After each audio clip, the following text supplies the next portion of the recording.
So cultivating, maintaining mindfulness brings great benefits to us.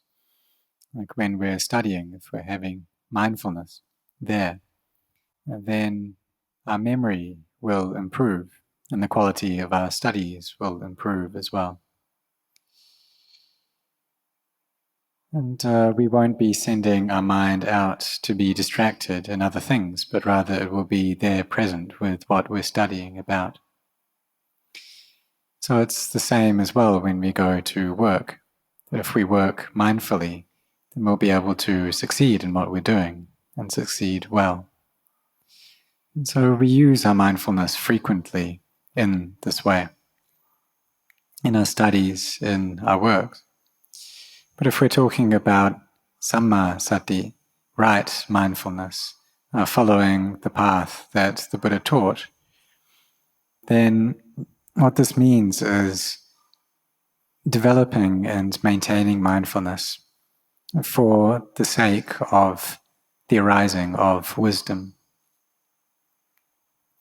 Because when we have mindfulness, sati, there, this recollection, and sampajañña, a clear knowing, then samādhi should become well established. There also needs to be effort as well, that when we are being mindful, when we're developing mindfulness, sati, then we need to have effort there too, and knowing what's going on. And so when these qualities are present, then the heart will develop until wisdom can arise. So wisdom in the Buddhasasana, the dispensation that the Buddha taught, is what we call samādhi, it's right view, a view which is correct. So there's miccha ditti, which is incorrect view, and then samādhi, which is right, correct view. And this brings great benefits to us. So right view in this noble path. Well, how is it right? In what way is it correct? What does it know? Well, it knows dukkha, stress or suffering. Samudaya, the cause of that. Nirodha, its cessation. And magga, the path which leads towards the cessation of suffering. And so this dukkha is dis-ease both in the body and in the mind. And we see that these forms of dis-ease, of feeling uncomfortable, they're present ever since we were born. And we're a baby, a child, and we steadily grow up, pass our studies, go off to work, reach middle age, then reach old age, and the end of our life. We see throughout this entire process, the mind is never freed from suffering. When we're a child, we have the suffering of a child. When we're a student, we have the suffering of a student. And then we think that when we become an adult, then things will be very easy. We'll be able to get everything that we want. We won't have people pushing us around. We won't have a mother and a father there to manage us, like children do. And so we think that when we get freed from that, we get freed from our studies, then we'll be at ease, we'll be able to get what we want. But when we get older, then we have to go to work, and we become someone else's employee.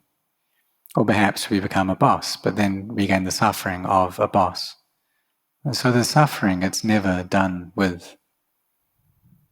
And when we become a father or a mother, then we have the suffering of a parent, of having a child.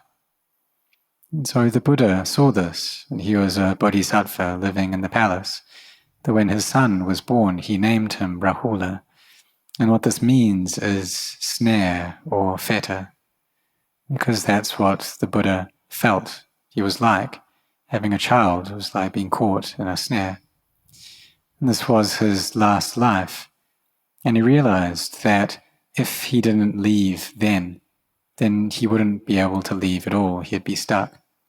So he had to make that decision to leave the palace, to go first, because he had made that aspiration to awaken, and that this was his last life.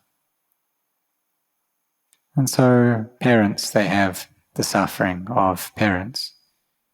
And they have to take care of the children, make sure they do their studies well, make sure they become well established in their lives, that they get good jobs. And so this suffering, it follows us all the way from birth into middle age, into old age, into death. So there's disease both in the heart and in the body, and it's never done with. But we see that this suffering, this dukkha, is a truth. It's a noble truth. This is the first noble truth. And we also see that there's that cause for it to arise. And when those causes are not there, then it can't arise. So for us, none of us want to experience old age, sickness, and death. This is something that, or things that nobody wants.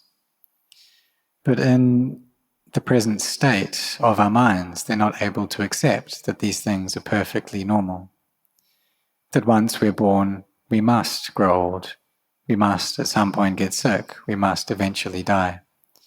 And we don't wish for these things, but that not wishing for them is vibhava tanha, this craving not to have, not to be, not to meet with something, to be free from something, to get away from it. But when we have to meet with them, then we suffer. And this is vibhava tanha appearing for us in our minds. We see that when there is craving there, then there'll be attachment. This attachment leads on to becoming, to birth. And when there's birth, there's the various forms of difficulty and suffering that we experience. So these factors, they connect up to each other and they flow on in this way. But Luang Por Chah, he gave the comparison. He said, well, if you don't like old age, sickness, and death, then you shouldn't eat any ripe mangoes. Saying that when a mango is just a tiny, unripe mango, what benefit does it give us? And so if we don't like these things, then saying it's better off just to stay as a baby. But it's natural that we grow. The body must grow, it must change. It needs to develop, it needs to grow older, it needs to get old, eventually get sick, and eventually die. But what can we do to understand this, to see this truth clearly within our hearts? We must observe the nature of arising and ceasing, this nature for things to come up, to stay for a bit, and then to pass away, and see how this is perfectly normal. But how do we understand that clearly? How do we see old age, sickness, and death? Well, when we observe these things happening within ourselves, when we observe old age within ourselves, pain, aches within our own body, or we see other people who have died, and then we think that it's just natural for things to be in this way. We go to someone's funeral, and we must think that we too will be like this someday, that I'm not freed from this state, I'm not able to escape from this. So we contemplate in this way when we see these things arising for people. It's normal that when someone's born, the people are delighted by this. But we must also observe that old age, sickness, and death is born right there as well. And then when people die, if they still have clinging, then they'll go and get born again. But in seeing in this way, we won't be delighted by birth, and we won't be so upset by death, because we'll see that it's just natural for things to be this way, that from birth there is death. And then with death, if we're not freed from attachment, if there's still the causes and conditions for birth to come, then there'll be a new birth, there'll be rebirth. And perhaps it'll be a better birth, a better life, maybe as a deva in heaven. And we'll be freed from the majority of the suffering that we experience here temporarily. And it's better, oftentimes, for people to be born as devas than it is for them to stay on in this old and broken body. So we must study and contemplate these noble truths in order to see them within our own minds, in order to understand them clearly, in order for cessation to appear for us. So we see that suffering arises because of craving. When there's this cause for suffering to come up, then it will come up. And there are three different kinds of craving. There's kama tanha, this craving for sensuality, bhava tanha, the craving to have or to be, to become, and vibhava tanha, the craving not to have or not to be. And it's the kilesas which push these up due to the craving that we have, the clinging that we have towards the five aggregates. And when the mind is clinging to these tightly, then it becomes a great source of suffering for us. This clinging, it binds over the heart. And so when we experience some sensations that we enjoy, we find pleasurable, we see a sight that we like, we hear a sound, we taste something, we smell something, we touch something that we enjoy, then there is pleasure towards that thing. That finding pleasure in it is kama tanha. If it's something that is disagreeable to us, then vibhava tanha arises, wanting to get away from that. But if it's something that we like and we want to experience more and more, then that's bhava tanha. So these three kinds of craving. So when the Buddha attained to awakening, what brought that about was this contemplation into the process that gives rise to suffering, to dukkha. That there is avijja, this fundamental ignorance, which gives rise to sankhara's formation. And this gives rise to vijnana, this consciousness. And then from that, there's physicality and mentality, a sense of self that comes up when there is contact, when the sense organs meet with the sense object. So there's this contact, and then there is vedana, feeling, that comes up, and there's craving towards that, and then clinging. And these things, they connect up, and they flow very, very quickly. If we separate it out, then we could talk about it in this way. So from this clinging, there is becoming, and then there's birth. So for some people, they enjoy chanting, and when they chant, they feel very at ease. And if they don't get the opportunity to chant, then they suffer. But there are also some monks and some lay people who don't enjoy doing this. And they feel that when they chant, then their samādhi isn't well established. And they feel that through developing samādhi and through practicing, then they are praising the Buddha in doing that. And there's the samādhi, and this gives rise to wisdom, and this is a way of praising the Buddha. But when they chant, they don't develop samādhi. They don't like it. And so they try to get away from it. If they know that there's chanting on, they don't turn up. They try to avoid places where they do lots of chanting. And they see that this chanting is an obstacle towards their meditation practice.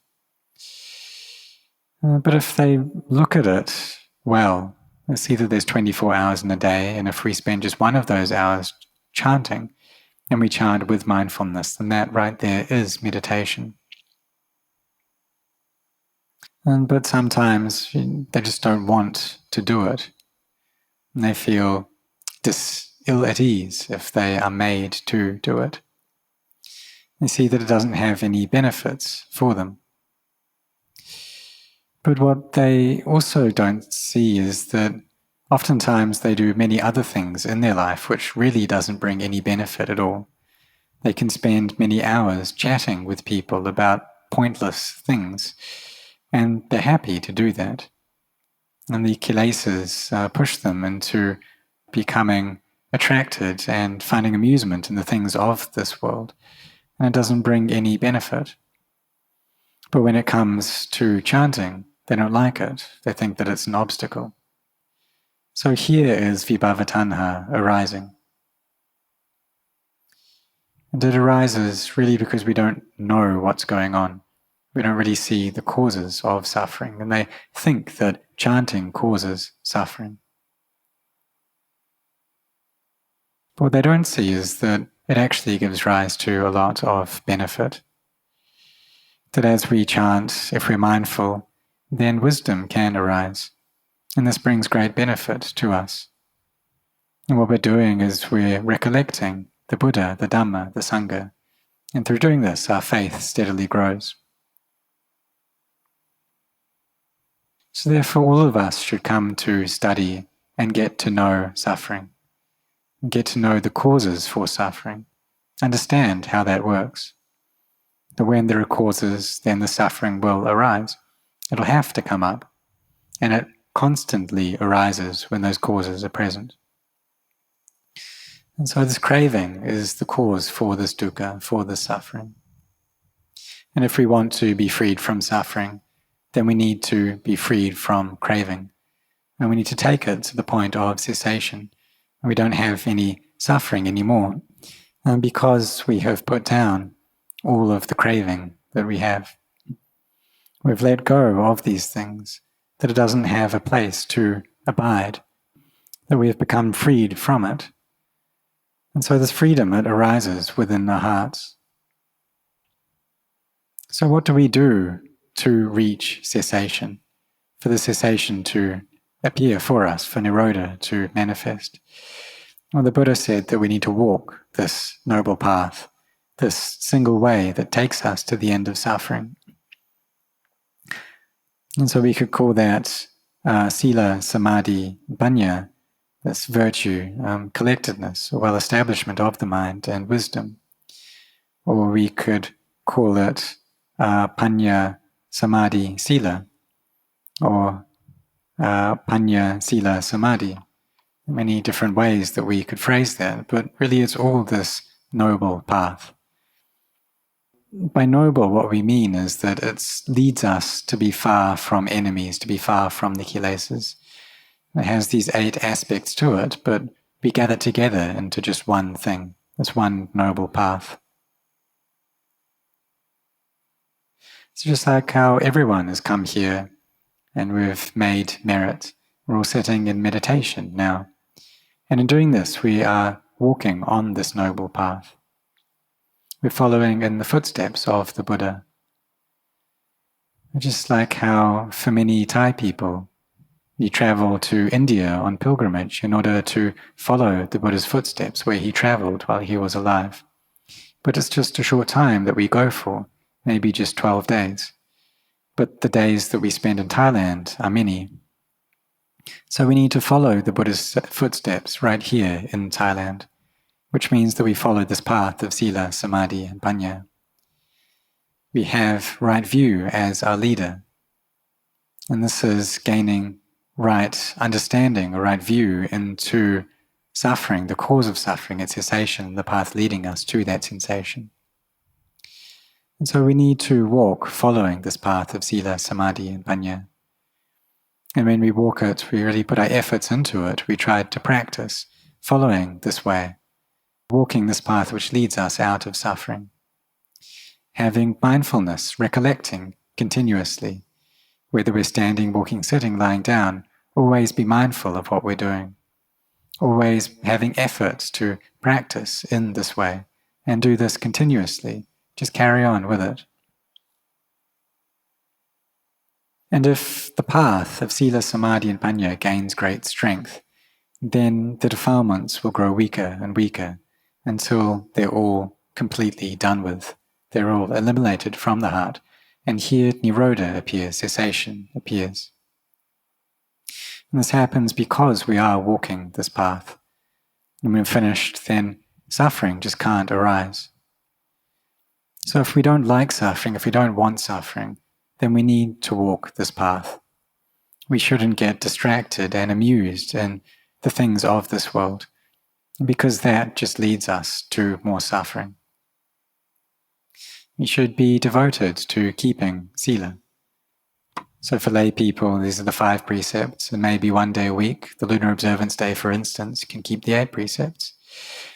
For novices, the 10 precepts. For monks, the 227 precepts. And in previous times, there were bhikkhunis as well.